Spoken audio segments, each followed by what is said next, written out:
एक ऑफिसर जिसे ना पैसा चाहिए था ना पावर, उसे सिर्फ इतना चाहिए था कि उसकी धरती, उसका देश, उसका फर्ज कभी माफियाज के सामने झुक न जाए। पर एक दिन, एक जीप, एक माफिया और एक ऐसा पल जिसमें एक पूरा देश थम सा गया।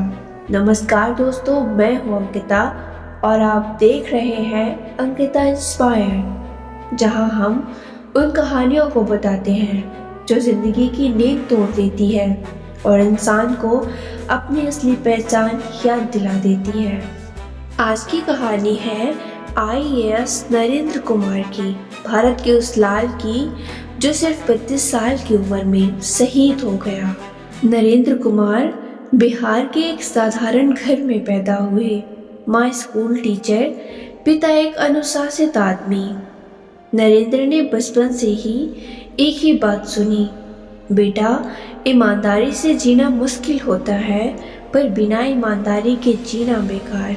इसी एक लाइन ने उनके अंदर एक ऑफिसर पैदा कर दिया। स्कूल में वो टॉप नहीं करते थे मगर हिम्मत में हमेशा टॉप करते थे।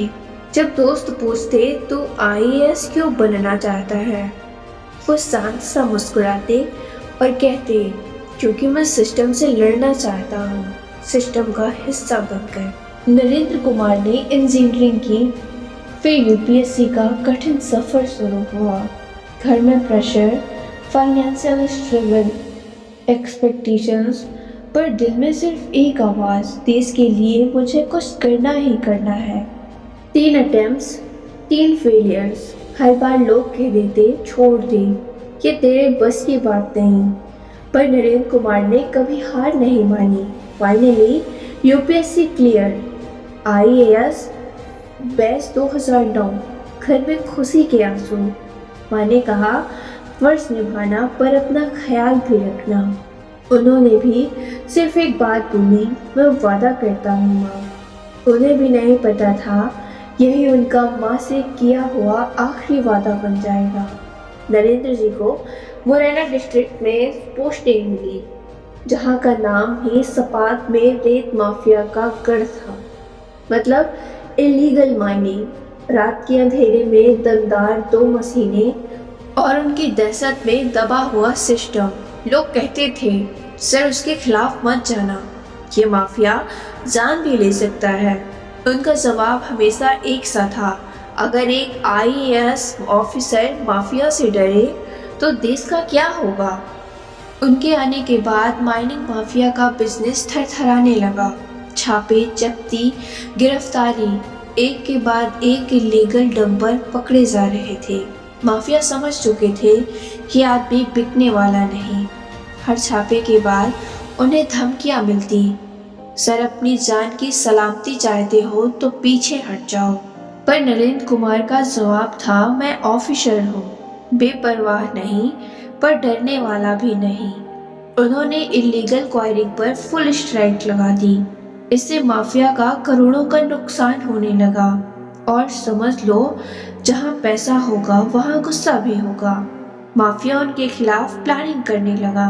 और फिर आया 2 मार्च 2012, वो दिन जिसने एक माँ का बेटा, एक पत्नी का प्यार, एक देश का लाल सब कुछ छीन लिया। नरेंद्र कुमार एक इलीगल डंपर को रोकने जा रहे थे। उन्होंने डंपर को सिग्नल दिया, रुको। ड्राइवर ने उन्हें देखा। एक पल के लिए डंपर रुकता है, फिर अचानक फुल स्पीड में उनकी तरफ बढ़ता है। लोग चिल्ला रहे थे, सर साइड हो जाओ, पर उस पर उन्हें फर्ज ने रोक लिया और एक फ्रैक्शन ऑफ सेकंड में डंपर उन पर चढ़ गया। एक दहाड़, एक धूल का बादल और पूरा एरिया एकदम शांत हो गया। उनके कांस्टेबल ने उनको गोद में लिया, सर सर आंखें खोलो। उन्होंने धीमी सी आवाज में कहा, ड्यूटी मत छोड़ना। और फिर उनकी सांसें हमेशा के लिए थम गईं। भारत ने एक वीर को खो दिया।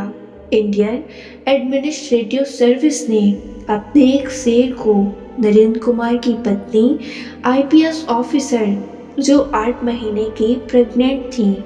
जब उन्हें खबर मिली उनका दिल टूट गया। उन्होंने बस एक सेंटेंस बोला, वो ड्यूटी के लिए मरता था, ड्यूटी के लिए ही मर गया। एक माँ ने अपने होने वाले बच्चे को गोद में लिया और कहा, तुम्हारा पापा हीरो नहीं, एक लेजेंड था। पूरे देश में गुस्सा फैल गया। अफसोस ये है, जो देश के लिए लड़ता है वही देश के सिस्टम में शहीद होता है। नरेंद्र कुमार को फुल स्टेट ऑनर दिया गया। उन्हें देश के हर ऑफिसर ने सलामी दी। वे IAS ऑफिसर थे, पर उन्होंने अपनी कुर्सी को पावर नहीं समझा, उस पावर को एक जिम्मेदारी बनाया। हम अपनी डेली लाइफ में भी जिम्मेदारी से भागते हैं, घर की, कैरियर की, रिलेशनशिप की, सोसाइटी की।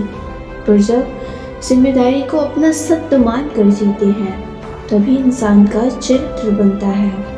नरेंद्र कुमार जैसे लोग हमें सिखाते हैं, मत बड़ा बनो, मत अमीर बनो, पहले इंसान बनो, फिर हीरो खुद दुनिया बना देगी।